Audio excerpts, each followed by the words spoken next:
Hello নমস্কার, কেমন আছো তোমরা সবাই? চলে এসেছি নতুন একটা ব্লগ নিয়ে। এই যে দেখো, সকাল সকাল শাড়ি পরে রেডি হয়ে গেছি। আর সবাই এখানে রেডি হচ্ছে, আমি একা রেডি হইনি। দেখো আমার মাও কত সুন্দর করে রেডি হয়েছে।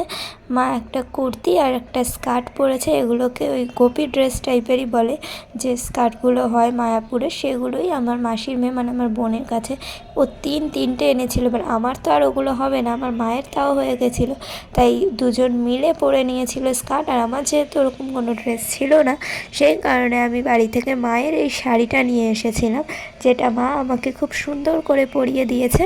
আর আমি ভিতরে হাই নেক যে আমার একটা সোয়েটার টাইপের জামা আছে, যেটা হালকা মোটাও হয় আর এদিকে সোয়েটারের কাজও করে আর ব্লাউজেরও কাজ করে, সেটাই পরে নিলাম। আমার মাপের ব্লাউজ তো খুব একটা পাওয়া যায় না আর আমার কাছে নেই, তো সেই কারণে এভাবেই পরলাম। আর এখন তো হাইনেক দিয়ে শাড়ি পরা একটা ট্রেন্ড, আর সেদিন কিন্তু সবাইকে খুব সুন্দর লাগছিল। দিদা তো সবসময় শাড়ি পরে, সেটা নতুন কিছু নয়।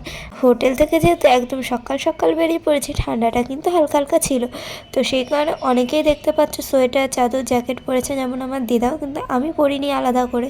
কারণ হচ্ছে বাইরে বেরিয়ে কিন্তু একটু পরেই বেলা হলে রোদ উঠে যাবে আর তখন প্রচণ্ড গরম লাগবে। আর রাস্তায় বেরিয়ে কিন্তু তোমরা পেয়ে যাবে এরকম তিলক পরানোর কিছু কাকিমা দিদি লোক, বয়স্ক মানুষ। এবার দিদাকে আর মাকে হঠাৎ করেই তিলক পরিয়ে দেয়, মানে দিদাকে ডাকে, দিদা দাঁড়ায় আর তিলক পরিয়ে দেয়। আর এনারা কিন্তু এভাবেই সবাইকে তিলক পরায়, পরিয়ে তারপর কিছু টাকা নেয়। আর এমনকি আমিও দাঁড়িয়ে দাঁড়িয়ে ভিডিও করছিলাম, দেখে হঠাৎ করে আমাকেও বলছে আসো আসো পরিয়ে দিই। মানে আমি ভাবনা চিন্তার সময় পেলাম না যে পরবো কি পরবো না, বাট পরিয়ে দিল। 2-4 টাকা করে তারা নেয় এই তিলক পরানোর জন্যে। 10 টাকা নিয়েছিল, আমরা 3জন তিলক পরেছি। তারপর আমরা লঞ্চ ঘাটে চলে এসেছি। তো এবার আমরা যাব নবদ্বীপে। তো যেহেতু নবদ্বীপ যাব, সেই কারণে এখানে টিকিটের প্রাইসটাও একটু বেশি, 15 টাকা। তো সেইখানে 15 টাকা পার হেড, তো সেই হিসাবে আমরা টিকিট কেটে নিয়েছি। টিকিট কেটে এবার আমরা যাচ্ছি লঞ্চে করে আবার যাব নবদ্বীপ। আর তিলক কেটে সবারই খুব ভালো লাগছিলো, তিলক কাটলে সবারই মুখটা একদম চেঞ্জ হয়ে যায়। তো কিন্তু আমি মনে মনে এটাই ভাবছিলাম, যদি আমি একা একা সুন্দর করে আয়না দেখে পড়তাম, ওরা তো কোনো রকম পরিয়ে দেয়, কিন্তু ঠিক আছে যেরকম পরিয়েছে, অত খুঁত ধরলে হয় না, আমার আবার সব কিছুতে একটু খুঁতখুঁতানি, তো সেই কারণেই এরকম মনে হচ্ছিলো। তো মা বলছিল বারবারই যে না ভালো লাগছে ভালো লাগছে। তারপর হলাম থাক, মুছতে গেলে আরোই সবটা বিগড়ে যাবে। তো জলের সুন্দর দৃশ্য দেখতে দেখতে এবার আমরা যাচ্ছি নবদ্বীপ। আর জলটা দেখেছো কি সুন্দর, উপরে কচুরিপানা নোংরা রয়েছে ঠিকই, তো জলের তলায় সুন্দর ছোট ছোট গাছ রয়েছে, যেগুলো উপর থেকে ভেসে উঠেছে। আর দেখতে কতটা সুন্দর লাগছে। আর এই জলেরই নাকি 3টে কালার, বাট আমি তো একবারও দেখতে পেলাম না। যারা আগে এসেছে তারা আমাকে এটাই বলেছে, গঙ্গাটায় তুমি 3টে কালার দেখতে পাবে 3 দিকে। তো আমি কিছুই বুঝতে পারিনি। আর লঞ্চে করে যাওয়ার যে সে আলাদা রকমই একটা মজা। তো তোমরা যারা আগে লঞ্চে উঠেছো বা মায়াপুরে এসেছো বা এখানকার মানুষ, তারা তো জানোই কতটা ভালো লাগে নৌকা বা লঞ্চে করে কোথাও যেতে। হ্যাঁ, যারা ভয় পায় তাদের ক্ষেত্রে বিষয়টা আলাদা, যেমন আমার মাসির মেয়ে। আর একটা কথা বলে রাখি, যে তোমরা এতদিন আমার মাসির মেয়ে মানে যাকে আমি পাপাই পাপাই বলি, তো তাকে দেখে হয়তো ভাবতে সে আমার দিদি, কিন্তু ও আসলে আমার বোন। আর সবাই যারা আমার বোন তাদেরকেও আমার থেকে দেখতে অনেকটাই বড় লাগে। তো আমি বাচ্চাদের মতনই রয়ে গেছি। আর আমার মনে হয় যে এটাই বেটার, বাচ্চা বাচ্চা জিনিসটা মন থেকে সব দিক থেকে থাকলে ভালোই লাগে। যাই হোক, বাদ দাও এসব কথা। এখন চলো লঞ্চে করে সুন্দর দৃশ্য দেখতে দেখতে যাই, আর তোমরাও আমার সাথে এই দৃশ্য উপভোগ করো।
সুন্দর দৃশ্য দেখতে দেখতে আমরা 5 জনেই চলে এলাম লঞ্চ ঘাটে। মানে এবার আমাদের নবদ্বীপ পৌঁছে গেছি। এবার আমরা নেমে পড়বো। তো নেমে পড়েছি লঞ্চ থেকে নেমে, এবার সোজা আমরা চলে যাচ্ছি। আর তোমরা যারা যারা এখানে আসবে, টিকিট যে কেটে পার হবে, তো টিকিট কেটে পার হওয়ার সময় মানে টিকিটটা কিন্তু ফেলে দেবে না, কারণ তারা যখন তুমি লঞ্চ থেকে পার হয়ে এপারে আসছো, তুমি টিকিট কেটেছো কিনা তারা কিন্তু সেটা চেক করে, মানে টিকিটটা চেক করে কজনের টিকিট আছে সেই হিসাবে। তো সেখানে টিকিটটা কখনোই ফেলে দেবে না। আর এখানে দেখো দিদা আমার হাত ধরে যাচ্ছে, কারণ ওটা যেহেতু কাঠের মানে বাঁশের পোল ছিল সেই কারণে। তো আমি পড়ে যাব সেই জন্যে নয়, দিদা একটু ধরে সাপোর্ট নিয়ে আসছিল। তো এখানে আমরা যাচ্ছি এবার নবদ্বীপে, মানে নবদ্বীপে চলে এসেছি, মেন রাস্তার দিকে যাচ্ছি। তো আমরা এবার গিয়ে কি করি সেটা তোমরা দেখতে থাকো। আর আজকের ভিডিওটা খুবই মজাদার হতে চলেছে, আর আমার তো খুবই ভালো লেগেছে। প্রথমবার নবদ্বীপ ঘুরতে এলাম, তাও আবার শাড়ি পরে। আর এখানে আমরা সবাই খুব আনন্দ সহকারেই যাচ্ছি, কারণ আমরা অনেকেই এখানে প্রথমবার এসেছি, আর যারা আগে এসেছে তাদেরও এতদিন পর এসে খুবই ভালো লাগছিল। এখানে আমরা এসেই নদিয়া লজ বলে একটা খাবারের দোকান ছিল, যার মধ্যে ঢুকে একটু খাওয়া দাওয়া করলাম, কচুরি, তরকারি, দই, মিষ্টি, এই টুকটাক কিছু খাওয়া দাওয়া। তো সেগুলো করার জন্যই আমরা হোটেলে ঢুকেছি। তো এখানে পরপর প্রচুর লজ, হোটেল, থাকার জায়গা আছে। আর তাছাড়া আমাদের সকাল থেকে কিছু খাওয়া হয়নি বলেই আমরা এখানে চলে এসেছি কিছু পেট পুজো করতে। আর এখানে এসে আমার দিদা কী কাণ্ড করেছে জানো, খেতে খেতে মানে দই খেয়েছে, লাস্টে সবাই ঠিক করেছে দই নেবে, আমি খাইনি। তো দিদা দই খেতে খেতে নিজের পার্স ভিতরে রেখে চলে আসে, মানে দই খাওয়ার আনন্দে পার্সের কথা মনেই নেই। এবার যখন আমরা দোকানে ঢুকি আবার রিটার্ন, তখন দোকানদাররা ততক্ষণে 5 টাকা তুলে একটা তাকের উপর রেখে দিয়েছে। এবার দিদা কাছে খুঁজতে, এবার দিদা বলছে কী হয়েছে কী হয়েছে, তখন পাশ দিয়ে একটা কর্মচারী বলছে, আস্তে করে মালিককে বলছে যে এটা মনে হয় ওনাদেরই ব্যাগ। এবার আমি সেটা শুনতে পেয়েছি। এবারে ওনাদের ব্যাগ বলে বুঝতেও পারছে যে আমরা কিছু খুঁজছি, উনি কিন্তু নিজে থেকে দেয়নি যে এই নিন আপনি কি কিছু ভুলে গেছেন, এই যে আপনার ব্যাগ নিন, সেই সব কিছু না। এবার যখন দেখছে দিদা অনেক খুঁজছে, এখান দিয়েই তো এক্ষুনি বেরালাম, 1 সেকেন্ডের মধ্যে ব্যাগ কোথায় গেল এরকম এরকম বলছে, তখন বলছে ও ওটা আপনাদের ব্যাগ, এই নিন নিয়ে যান। অন্য কেউ হলে কিন্তু দিত না, কিন্তু তার যদি দেওয়ার খুবই ইচ্ছা থাকতো সে এক চান্সেই দিত। আর দিদার ব্যাগে যে খুব সোনা দানা অনেক টাকা ছিল তা না, যাই হোক বাদ দাও। তারপরে বাইরে চলে এসেছি আমরা টোটো ধরে পুরো নবদ্বীপটা ঘুরবো তাই। তো এখানে টোটোওয়ালাদের মধ্যে আর আমাদের মধ্যে একটু কথাবার্তা হচ্ছে যে কে কত নেবে। এখানে 2জন টোটোওয়ালা আছে। শেষমেশ আমরা এই মানে যে একটু কম বয়সী টোটোওয়ালা দেখলে তার কথাতেই রাজি হলাম, মানে টাকা 500 টাকা মতো নিয়েছিল আমাদের থেকে, পুরো নবদ্বীপটা ঘুরিয়ে দেখাবে। তো আমাদের সাথে যেহেতু অনেকগুলো বয়স্ক মানুষ আছে, সবাই হাঁটতেও পারবে না, সেই কারণেই আর কি টোটোটা নেওয়া, চাইলে অনেকেই হেঁটে হেঁটে যাচ্ছিলো। আর এখানে দেখো আমি আর দিদা দুজনেই তিলক কেটেছি, আর আমাদের দুজনকেই কতটা সুন্দর লাগছে সেটা তোমরাই বলো। আর দিদা তো এমনি এভারগ্রিন আর কিউট। যাই হোক, এখানে আমরা টোটো থেকে নেমে পড়লাম প্রথম মন্দিরের সামনে। আর রাস্তা ভালো না থাকায় রাস্তার কিছু দেখালাম না, দেখার মতো কিছু থাকলে অবশ্যই দেখাতাম। জুতো রেখে মন্দিরে যেতে হবে, এটা তো তোমরা জানোই। তো মন্দিরের বাইরে খোলা থেকে আমরা ঠিক করলাম টোটোতেই জুতোগুলো রেখে রেখে আমরা প্রত্যেকটা মন্দির ঘুরে ঘুরে দেখব। আর সেই কারণেই চলে এলাম প্রথম মন্দিরে। আর আমরা এটাও জানতাম না, মানে আমি এটা জানতাম না এখানকার মন্দিরগুলো কতটা বড় হয়, কীরকম কী হয়। তো যে টোটো চালক সে আমাদেরকে টোটো থেকে নামিয়ে নিজে আমাদের সঙ্গে মন্দিরে যাচ্ছিল, গিয়ে বলে দিচ্ছিল যে এইটা এই মন্দির, তো তোমরা ঘুরে ঘুরে দেখো, আর এখানে এত টাকা টিকিট লাগবে, এইভাবে ঘুরে আবার বেরিয়ে আসবে, আমি টোটো বাইরেই রাখছি।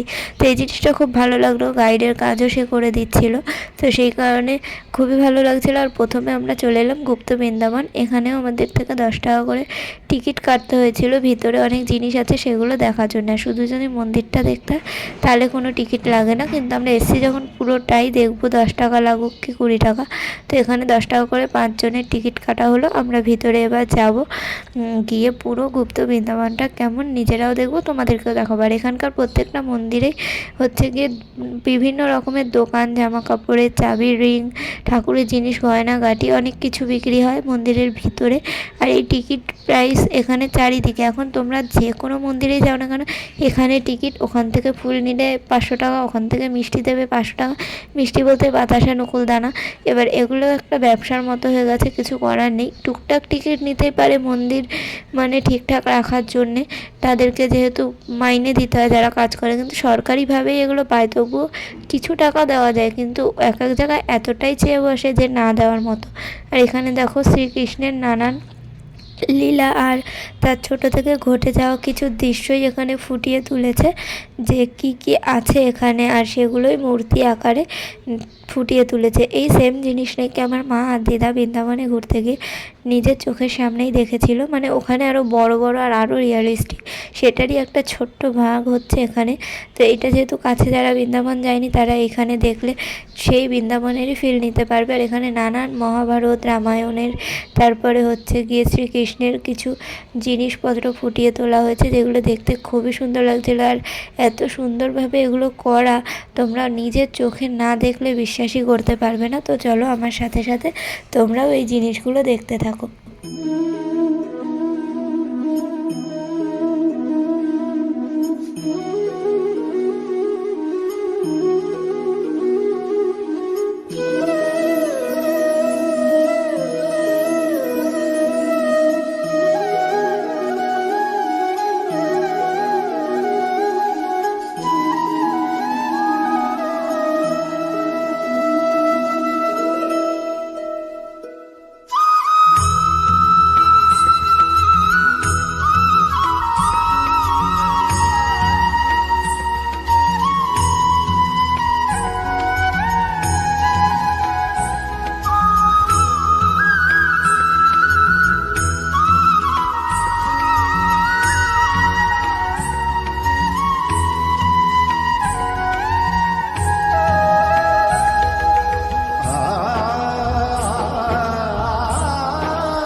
তো গুপ্ত বৃন্দাবনটা তো তোমরা আমার সাথে সাথে গানের সাথে বেশ সুন্দর উপভোগ করলে, আর যেটা আমারও খুব ভালো লেগেছে দেখে।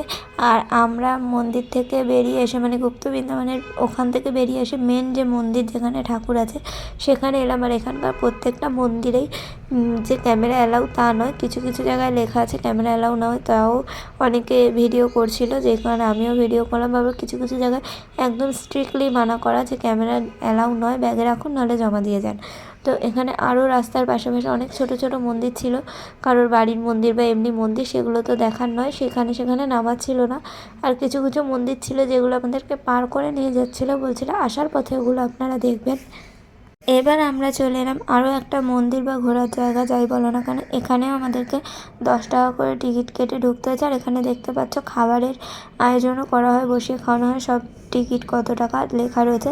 আর এখানে বেশ বড় একটা নিমাই বা চৈতন্য যাই বলো না কেন, আমি ঠিক জানি না, তারই মূর্তি রয়েছে। আমি এই সম্পর্কে খুব একটা বেশি জানি না, যেটুকু জানি তোমাদেরকে বলছি, কিছু ভুল বলে থাকলে ক্ষমা করে দিও, আর আমি যাতে জানতে পারি কমেন্ট বক্সে জানিও।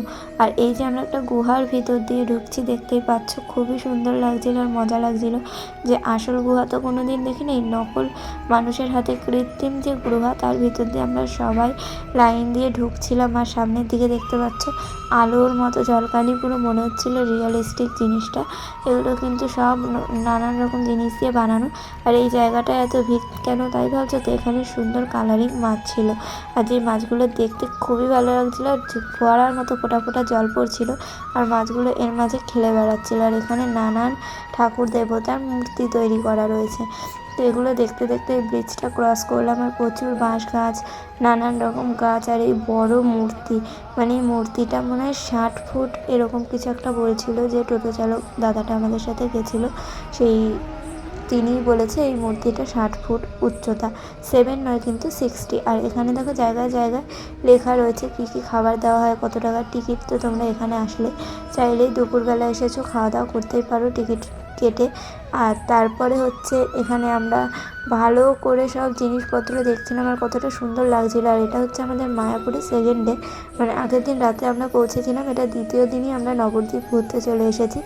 আর এই জায়গাগুলো এতটা সুন্দর তোমাদের বলে বোঝাতে পারবো না, বাগান বাগান তৈরি করা, আর তার মধ্যে নানা রকম মূর্তি কীর্তন হচ্ছে, শ্রীকৃষ্ণ গোপীদের নিয়ে খেলা করছে। আর এই জায়গাটা বেসিক্যালি তৈরি করা হয়েছে নিমাই বা চৈতন্যের যে ছোটোবেলা আছে তার ভিত্তিতে। আর এখানে কিন্তু হনুমানজির অনেক রকমের মূর্তি, অনেক কিছু মূর্তি আকারে ফুটিয়ে তোলা হয়েছে। এই মন্দিরটার বাইরের অ্যাম্বিয়েন্সটা এতটাই সুন্দর যে আমি তোমাদের বলে বোঝাতে পারবো না। তোমরা চাইলে এখানে এসে ঘুরে যেতে পারো, তোমাদের মন প্রাণ সব ভরে যাবে, আর খুবই সুন্দর। আর এখানে দেখো একটা জগন্নাথ যে রথ চালাচ্ছে, সেই রথ যেটা আমরা রথের সময় রথ বলে মানে চালাই, রথ যে অনুষ্ঠানটা হয় সেই উৎসবটাই ওখানে হচ্ছে। আর এখানে একজন অসুস্থ নিমাই সন্ন্যাসী বা যাই বলো সে আর কি তাদের সুস্থ করার চেষ্টা করছে। এখানে পশু পাখি সবাইকে নিয়ে কীর্তন হচ্ছে, সেই জিনিসগুলোর খুব সুন্দরভাবে এখানে তুলে ধরেছে। আর এই সেই রথ, আর আমরা এখানে ঘুরে ঘুরে দেখছিলাম, আর নানান লেখা ছিল, নানান জিনিস ছিল, সেগুলো মা দিদার মুখ থেকে শুনছিলাম। আর এই সব সম্পর্কে আমার দিদা, মা আর আমার ওই বোনের খুবই জ্ঞান, যেটা আমি অত ভালো করে জানি না ওদের থেকে। নতুন নতুন অনেক জিনিস আমি ওখানে গিয়ে জানছিলাম আর দেখছিলাম, যেটা দেখে আমার খুবই ভালো লাগছিল। তো আমার এখনও অবধি অনেক কিছু অজানাই আছে, কারণ সবাই তো সব কিছু জানে না, আর আস্তে আস্তেই জানে। আর আমাদের এইসব জায়গায় কী হয় বলো তো, আমরা বই পড়ি, পড়াশোনা করি শুধুমাত্র চাকরি বাকরি আর একটা ভালো কাজ পাবো টাকা পয়সার জন্য। আমরা কখনো আমাদের ধর্মগ্রন্থ গীতা বা এগুলো নিয়ে অতটা চর্চা করি না, ভাবি যে এগুলো পড়ে আদতে হবেটা কি, এগুলো জানার কিছু নেই। কিন্তু আমরা গীতা থেকে যে শিক্ষা পেতে পারি, যে মোটিভেশন পেতে পারি, সেটা আমরা কোনো মোটিভেশনাল স্পিকার বা কারোর কাছ থেকেই পেতে পারি না। তো যাই হোক, আমি একটু বেশি জ্ঞান দিয়ে ফেলছি, তো চলো আমরা ভেতর দিকে যাই। এখানের এই মূর্তিটা দেখো কি সুন্দর, শ্রীকৃষ্ণ গোপীদের সাথে রাধারানীদের সাথে এখানে লীলা করছেন, নানান মূর্তি, এটা এত সুন্দর লাগছিল কি বলবো। আর এখানে আমরা দেখতে দেখতে ভিতরের দিকেই যাচ্ছিলাম, আরও ভিতরে নাকি মিউজিয়াম টাইপের একটা জিনিস করা আছে, ওই জায়গাটা তো আরও সুন্দর। তোমরা আসলে তোমাদের এতটা ভালো লাগবে, মনে হবে এখানেই থেকে যাই আর বাড়ি কোনো দিন ফিরেই না যাই। তো আমাদের বাইরের দৃশ্য দেখা কমপ্লিট, এটাকেই ওনারা মিউজিয়াম টাইপের বানিয়েছে। এখানে দেখো ঢুকলাম, মানে ভিতরে একটা মিউজিয়ামের মতো হল করা রয়েছে, যেখানে শ্রীকৃষ্ণের নানান লীলা আবারও মানে তৈরি করে রাখা রয়েছে। আর এখানে লেখাও রয়েছে কোনটা কি। তো এখানে রয়েছে নারায়ণ, লক্ষ্মীনারায়ণ, এখানেও মানে একজন কিছু রয়েছে, গরুর অবতার বা এরকম কিছু একটা অবতার উপরে লেখা রয়েছে। তোমরা চাইলে লেখাগুলো পড়তে পারো। আর আমরা এখানে সমস্ত কিছু ভালো করে ঘুরে ঘুরে দেখলাম। আর এখানে কিন্তু খুব সুন্দর করে এই যে গোপীদের সাথে শ্রীকৃষ্ণের মানে এগুলো তুলে ধরা হয়েছে। আর তার পাশেই রয়েছে দেখো রাম, সীতা, লক্ষ্মণ, নানান রকমের ছবি। আর সব থেকে সুন্দর যে জিনিসটা রয়েছে এখানে, সেটা আমি তোমাদের বলে বোঝাতে পারবো না। এই পিছন দিকে যে দুটো ছোট্ট ছোট্ট গোপাল রয়েছে, আর একটা কালারিং একটা পিতলের, যেটা তুমি নিজের হাতে গোপালকে দোল খাওয়াতে পারবে। আর এখানে দেখো একটা ছোট্ট মিষ্টি গোপাল, ভগবান গোপালকে দোল খাওয়াচ্ছে। আর এই পিতলের গোপালটা এত সুন্দর লাগছিল কি বলবো। যাদের বাড়িতে গোপাল আছে তারা তো জানোই, গোপাল দেখলে মন প্রাণ ভরে যায়। আর তার পাশেই রয়েছে নরসিংহ, মানে শ্রীকৃষ্ণের দশম অবতারের একটা অবতার। তো এই জিনিসটা আমি শুনেছি যে যারা খুব খারাপ স্বপ্ন দেখো বা খুবই বাজে স্বপ্ন দেখো, তারা যদি রাতে ঘুমানোর সময় নরসিংহদেবের নাম করে ঘুমাও, তাহলে নাকি তাদের সেই স্বপ্ন আসে না। এটা আমিও ট্রাই করে দেখেছি। আর এখানে দেখো শ্রীকৃষ্ণের ছোটোবেলার কিছু দৃশ্য তুলে ধরেছে, যেমন পুতনা রাক্ষসীকে বধ করেছে, তারপরে আরও তার মা তাকে শাসন করছে ছোটোবেলায়, মানে যশোদা মা তাকে শাসন করে বেঁধে রাখছে, এরকম অনেক রকমের দৃশ্য এখানে তুলে ধরা হয়েছে। শ্রীকৃষ্ণের রথে করে কোথাও যাচ্ছে, তার সাথে বলরাম রয়েছে, এরকম অনেক অনেক দৃশ্য। আর এই জায়গাটা সত্যিই খুব সুন্দর। আর এখানে দেখো বলরাম, জগন্নাথ, সুভদ্রা, মানে সুভদ্রা, বলরাম, জগন্নাথ যাই বলো না কেন সব কিছুই রয়েছে। এখানে কীর্তন হচ্ছে, এত সুন্দর লাগবে এই জিনিসগুলো দেখলে, মন প্রাণ সব শুদ্ধ হয়ে যাবে। তাই আমি সবাইকেই বলছি এখানে এসে একবার হলেও ঘুরে যাও। খুব বেশি একটা খরচা লাগে না, খুব বেশি টাইমও লাগে না, ঘুরে যেতেই পারো, তোমাদের খুবই ভালো লাগবে। আর এই জায়গাটা সত্যিই খুবই সুন্দর। এখানে হয়তো আরও কিছু কাজ বাকি আছে যেটা আমার দেখে মনে হলো, তো তোমরা আসলে খুবই ভালো লাগবে। আর যখন এগুলো তৈরি হয়ে যাবে আরও আরও সুন্দর করে, তখন যে কতটা সুন্দর লাগবে সেটা তোমাদের বলে বোঝাতে পারবো না আমি।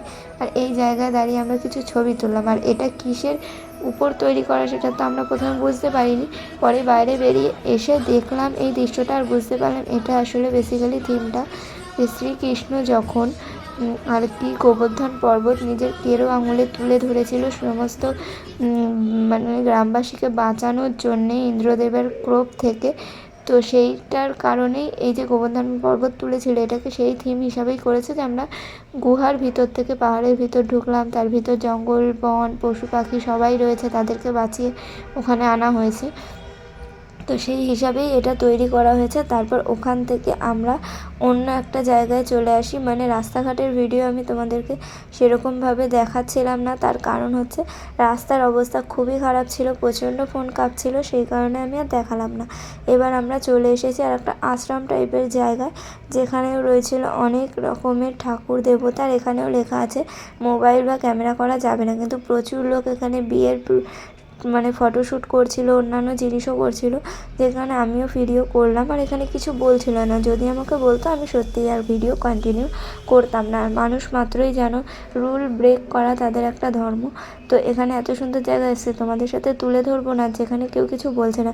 এখানে একটা গোশালায় তারপরে গরু, তারপরে অনেক খরগোশ টরগোশ রাখা রয়েছে, যেগুলো কিন্তু জ্যান্ত নয়, ওগুলো সবই মূর্তি। তো এখানে আমরা ঘুরে ঘুরে দেখছিলাম। আর আমার দিদা বলছিল দেখ এখানে বাচ্চারা যে দাঁত উঠলে মুখে দিয়ে চিবায়, সেগুলো সবাই বেঁধে বেঁধে মনে হয় বাচ্চা হওয়ানোর জন্যে মানসিক করে গেছে, তুইও একটা কর। মানে আমাকে নয়, আমার মাকে বলছিল, আমার দিদির জন্যে, যাতে একটা সুস্থ সবল সুন্দর বাচ্চা তাড়াতাড়ি হয়ে যায়। এবার দেখো পুরোনো দিনের ধ্যান ধারণা অনুযায়ী পুরোনো দিনের মানুষজনরা কিন্তু ছেলেতে বিশ্বাসী, মানে ছেলেতে বিশ্বাসী বলতে তারা চায় যেন সুস্থ সবল একটা বাচ্চা হোক, আর ছেলেই হোক, তারা বেশিরভাগ সময় নাতিটাই পছন্দ করে। আমরা যে কোনো ফ্যামিলি মেম্বার্স মানে ঠাকুমা, দাদু, দিদিমা এরকম লোকেদের জিজ্ঞেস করলে তারা কিন্তু এটাই বলবে যে আমার মেয়ের ঘরে বা ছেলের ঘরে সুন্দর একটা ফুটফুটে বাচ্চা জন্মাক, সুস্থ বাচ্চা জন্মাক, এটাই অনেক। কিন্তু তারা তাও আশা রাখে যে তাদের যদি নাতি হয় তারা বেশি খুশি হয়। আমি জানি না এটা কেন, সেটা আমার মা বলো বা বেশিরভাগ 90% ভারতীয়দের মনেই, ভারতীয় কেন সব দেশেই ছেলেদের প্রতি একটা আলাদা ছেলে বংশের প্রদীপ। কিন্তু আমার ওরকম কোনো ব্যাপার নেই, ছেলে বা মেয়ে মানুষের যেটাই জন্মাক যেন সুস্থভাবে আর ভালোভাবে জন্মায়, আর বড়ো হয়ে যেন মানুষের মতো মানুষ তৈরি হয়, সেটাই অনেক। কারণ আজকালকার দিনে ছেলে মেয়ে বলে কোনো তফাৎ হয় না। একটা মেয়েও পুলিশের চাকরি করছে, ডাক্তারি করছে, প্লেন চালাচ্ছে, একটা ছেলেও তাই করছে। আবার একটা মেয়েও একটা ছেলের সাথে খারাপ ব্যবহার করছে, একটা ছেলেও মেয়ের উপর অত্যাচার করছে। তো এখানে দুজনেই সমান। তো সেই কারণে ছেলে হোক বা মেয়ে, সুস্থ জন্মানো নিয়ে কথা। কিন্তু আমার মা বা বাড়ির অন্যদের বলো না কেন, তাদের নাতি নাতি এটাই আমি মুখ থেকে শুনি, যে কারণে আমি অনেক সময় ঝগড়া করি, কি নাতি নাতি করো, মেয়ে হলে কী হবে, বলবে কিছুই হবে না, হবে হলে হোক, কোনো ব্যাপার না। কিন্তু তাও বুঝি সবারই একটু ছেলেটাই একটু বেশি পছন্দ, কেন জানি না। আমার তো মেয়ে মনে একটা বেশিই ভালো লাগা, মানে মেয়ে হলে সুন্দর সুন্দর জামা কাপড় পরানো যায়, হেয়ার ব্যান্ড, ক্লিপ, ম্যাচিং, মানে সাজগোজ করানো যায়। ছেলেদের তো একই রকম পোশাক আশাক। তারপরে হচ্ছে মেয়েরা একটু শান্তশিষ্ট হয়, মেয়েদের মেরে বকে, তারপরে শাসন করলে শোনে। ছেলেরা ছোটো থেকে খুব দুরন্ত হয়। যাই হোক, বাদ দাও এইসব কথা। তারপর আমরা ওখান থেকে মানসিক টানসিক যা করার করে বেরিয়ে চলে এলাম। আর ওই জিনিসটা যে আমরা বেঁধেছি ওগুলো বাইরেই 10 টাকা করে বিক্রি হচ্ছিলো, তোমরাও চাইলে বাঁধতে পারো।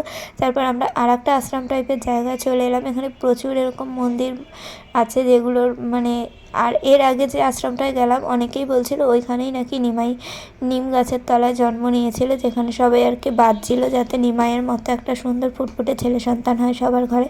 তো যাই হোক, তারপর আমরা আর একটা আশ্রমে চলে এসেছি, যে মন্দির বা আশ্রম যাই বলো না কেন, যেটা খুবই সুন্দর লাগছিল দেখতে। নানান দেয়ালে খোদাই করা ঠাকুর দেবতার মূর্তি। আর এখানেও তোমরা পুজো দিতে পারো, সব কিছুই করতে পারো, প্রণামী বক্সে টাকা দিতে পারো নিজেদের সাধ্য মতো। আর এইসব মন্দিরগুলোতেও কিন্তু খাওয়া দাওয়ার আয়োজন থাকে, তোমরা যোগাযোগ করলে খেতেই পারো। কিন্তু বেশিরভাগ লোক মায়াপুরে আসলে মায়াপুর ইস্কন মন্দিরের ভোগটাই খেতে পছন্দ করে আর চায় যে ওখানের ভোগ পাওয়া তো একটা ভাগ্যের। এখানে টিকিট কেটে খেতে পারো। আর অনেকেই ভিডিওতে বলে 20 টাকায় খাবার, 40 টাকায় খাবার, ফ্রিতে খাবার, কিন্তু এখানে এসে যা বুঝলাম সেগুলো আদতেও সত্যি বলে মনে হলো না।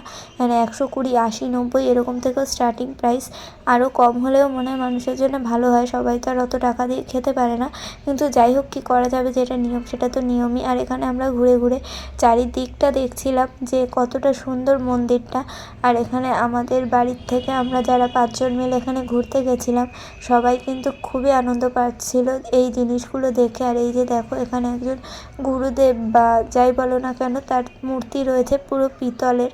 আর এখানে কিন্তু একটা জায়গায় সোনার গৌরাঙ্গ, মানে সোনার গৌরাঙ্গেরও মূর্তি আছে, যেটা আমি দেখাতে পারিনি কারণ ওখানে ভিডিও করা অ্যালাউ ছিল না। আর এখানে দেখো, এখানে ওই যার মূর্তি দেখলে তার সমাধিও রয়েছে, একটা ঘরে খাট ঠাট সব পাতা রয়েছে। এটা আমার জানা নেই যে এটা তার পার্সোনাল আগেও তিনি থাকতেন কিনা।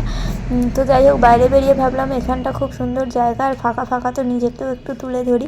তো আমায় চন্দন মানে তিলক পরে কেমন লাগছে তোমরা কিন্তু কমেন্ট করে জানিও। আর এখানে একটা প্রদীপ দেখলাম যেখানে লেখা অখণ্ড প্রদীপ, মানে এই প্রদীপের তেল কখনো শেষ হয় না আর প্রদীপ কখনোই নেভে না, মানে সেই হিসাবে এখানে তৈরি করা, সব সময় এই প্রদীপ জ্বলতে থাকে। আমার তো শুনেই অবাক লাগছিল, কী করে যদি কখনো নিভে যায়, এরকম কি হয়নি কোনো দিন? কে জানে, আমার জানা নেই। তোমরা যদি কেউ জেনে থাকো অবশ্যই জানিও আমাকে।